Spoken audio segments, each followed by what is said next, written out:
बस पहले सिर्फ इतना सुन लें कि बरकत कैसे नाजिल होगी। ये इसलिए मैं जल्दीबाजी में कह रहा हूँ, अगर आप भाग भी गए तो कम से कम एक बात तो सुन लेंगे आप। एक बात आप सुन तो लेंगे, और इस पर आपकी कोई तवज्जो नहीं है बात बहुत आसान, बात बहुत इजी है कफिल भाई, बात बहुत छोटी है, लेकिन इतनी बरकत वाली बात है कि अगर आपने आज से अपने घर में शुरू कर दिया, 40 दिन के अंदर अगर घर में बरकत समझ में नहीं आई तो फिर मेरा फोन नंबर लेके मुझको ढूंढ करके मेरा दामन पकड़ लीजिएगा। और ऐसा नहीं कि बहुत 5 घंटा उसके लिए लगेगा, या उसके लिए 5 करोड़ रुपए लगेंगे, या उसके लिए बहुत मेहनतें करनी पड़ेंगी, कुछ नहीं करना है। सिर्फ सोच थोड़ी सी सीधी कर लेनी है, सिर्फ सोच थोड़ी सी सीधी कर ले। अब हदीस सुनिए, हुजूर ने क्या बात कही, हम लोग उस पर गौर ही नहीं करते। सरकार ने फरमाया है, कुलू जमीअन वला तफर्रकू, कुलू जमीअन वला तफर्रकू फइन्नल बरकत मअल जमाअह। क्या बात है। वो काम जो आप डेली करते हैं, सिर्फ उसके काम करने का थोड़ा सा ढंग बदल देना है, थोड़ा सा ढंग बदल देना है, और सारी दुनिया को बता देना है कि हम किसी क्रिकेटर के गुलाम नहीं हैं, हम तो अहमद मुख्तार के गुलाम हैं। मेरे घर में खाने पीने रहने सहने का ढंग बंबई की इंडस्ट्रीज से नहीं आएगा, ये सारा तरीका मदीना मुनव्वरा से आएगा। अब इसमें चूंकि दुनिया भर की ढेर सारी बात है, मगर मैंने सिर्फ एक छोटी सी बात आपके सामने रखी है। डेली हम लोग खाना खाते हैं, नाश्ता खाते हैं, दोपहर खाते हैं, रात खाते हैं, कोई चल चल के खाता है, जैसे बफे सिस्टम आजकल चला हुआ है शादी ब्याह में। कोई टोकने वाला नहीं, जो बोलता है उसी का मुंह लोग नोचता है। कौन चलता है, कौन इस पर चलेगा, कौन अमल करेगा? तो ठीक है, नहीं अमल करेगा तो जाओ नंगे रहो, जानवर की तरह खाओ, जानवर की तरह पेशाब पाखाना करो चल चल के, कौन क्या बोलेगा। जैसे मेरा घर है, हम दरवाजे पर अपनी बीवी के साथ हम वहीं खड़े रहेंगे तो लोग तो कुछ नहीं कहेगा, लोग बोलेगा अरे हमारी बीवी है, मेरा घर है, हम जो चाहे सो करें, मेरा खाना है, हम चाहे अब दरवाजे पर पाखाना करें, कोई कुछ नहीं बोलेगा। मगर दुनिया बोलेगी ये बेअदब है, बेढंगा है, बदतमीज है। तुम्हारा घर है तो क्या मतलब तुम अपनी बीवी के साथ घर में न रख दरवाजे पर रहोगे? तुम्हारा घर है तो क्या मतलब तुम पाखाना दरवाजे पर तुम करोगे? इसका मतलब है कि हर चीज का एक सलीका है। अपना घर क्यों न रहे, अपनी बीवी क्यों न रहे। पुलिस वाले मार के ठीक कर देते हैं, अगर अपनी बीवी के साथ कोई प्लेटफॉर्म पे सोहबत करने लगे, वो नहीं चलेगा कि हमारी बीवी है जैसे जैसे चाहे हम रहें। नहीं नहीं, तुम्हारी बीवी है तो उसका भी एक सलीका है कि कहाँ रहना है, कैसे डील करना है, ताकि लोगों का दिमाग खराब ना हो। हमारा खाना का खाने का मन है, हम चाहे खाना चल चल के खाएं, चाहे लेट के खाएं, चाहे पाँव उठा के खाएं। जैसे शादी ब्याह में हमारे बच्चे लोग खाना खाते हैं, अब कोई एक पाँव उधर कुर्सी पर रखे हुआ, कोई नीचे रखा हुआ, ऐसे खाता है, आधा खाता है आधा फेंकता है, जबकि घर में उसको खाने को नहीं मिलता है। लेकिन वही बारात में चला जाता है तो अब आधा खाता है आधा फेंक देता है। एक बार मैंने मेहमानों को दावत दी, मेहमान आए और मैंने बहुत नफीस किस्म का पैकेट तैयार किया था। उसमें एक सेब और बिल्कुल हाई क्वालिटी की मिठाई, काजू, किशमिश, ये सब दिया ताकि लोग पेट भर के नाश्ता खा लें, खाने में देरी भी हो तो चलेगा। मगर जब सुबह सवेरे देखा सेब सारा फेंका हुआ है, वो हाई क्वालिटी की मिठाई वो फेंकी हुई है। यानी एक फैशन बन चुका है कि आधा खाना आधा फेंकना, फैशन बन चुका है। वो ऐसा करता है, हम भी ऐसा करें, जबकि एक दाना नीचे अगर गिर जाए उसको उठा के खा लेना चाहिए। मुमकिन है कि गिरे हुए दाने ही में बरकत शामिल हो।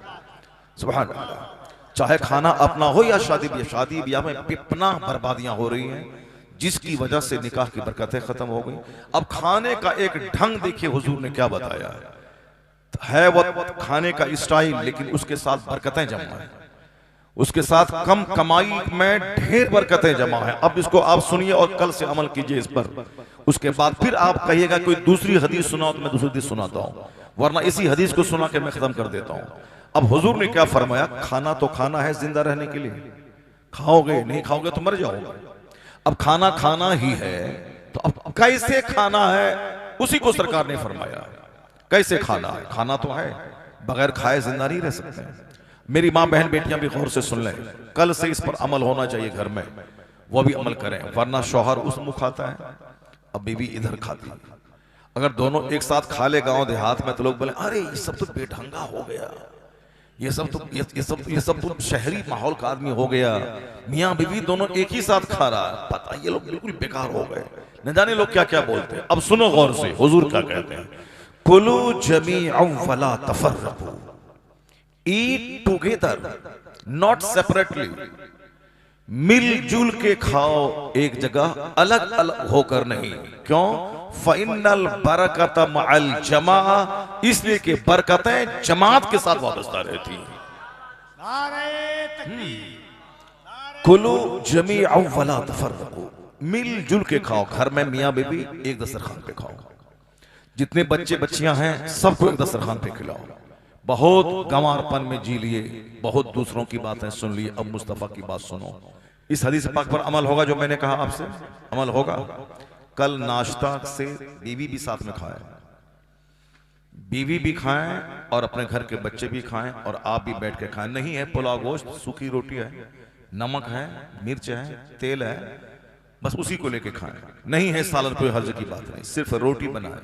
नहीं है रोटी, मुढ़ी और चूड़ा लेके बैठ जाए, मगर उसी बर्तन में बीवी भी खाए और आप भी खाएं और बच्चे भी खाएं। अगर मेहमान मर्द आए तो आप मेहमान के साथ खा लें, अगर मेहमान औरत की शक्ल में आई तो फिर आपकी बीवी उनके साथ खाए। लेकिन जिस दिन कोई नहीं हो तो घर के सारे लोग एक साथ मिल के खाएं।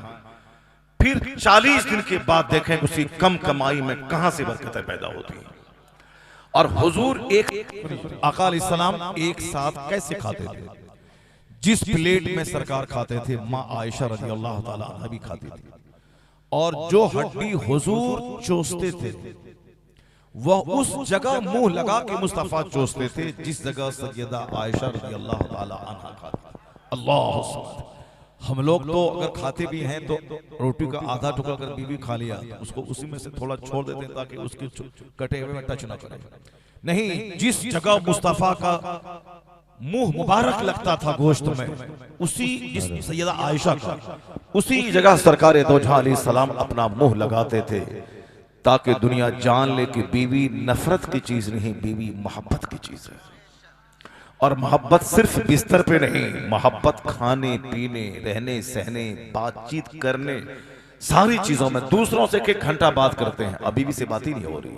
वो उधर मुंह फुला के बैठी है, इधर मुंह फुला के बैठा है। अब उसमें बीवी का कसूर रहता है कि वो सिर्फ शिकायत की पोटली लेके आ जाती है, तुम्हारी माँ ऐसी है, तुम्हारी बहन ऐसी है, तुम्हारी फूफी ऐसी है, तुम्हारी खाला ऐसी, तुम्हारे चचा ऐसे हैं।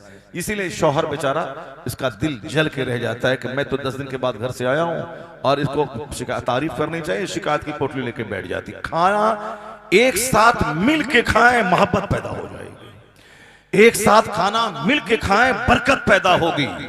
जब खाना ही है तो क्यों अलग अलग खाना? एक साथ मिल के खाओ। फ़इन्नल बरकत मअल जमा, इसलिए कि बरकतें जमात के साथ वाबस्ता रहती है। 40 दिन एक साथ खाना खाओ, वही 10,000 रुपए 10 लाख का काम करेगा। और देख लेना न मोहब्बतें कहां कैसे पैदा होती हैं और बरकतें कैसे आती हैं। न तलाक होगी, न तकरार होगी, न मनमुटाव का माहौल पैदा होगा। सिर्फ हुजूर की एक हदीस पर अमल घर को जन्नत का नमूना बना देगा। वो हदीस पाक क्या है? कुलू जमीअन वला तफर्रकू फ़इन्नल बरकत मअल जमा।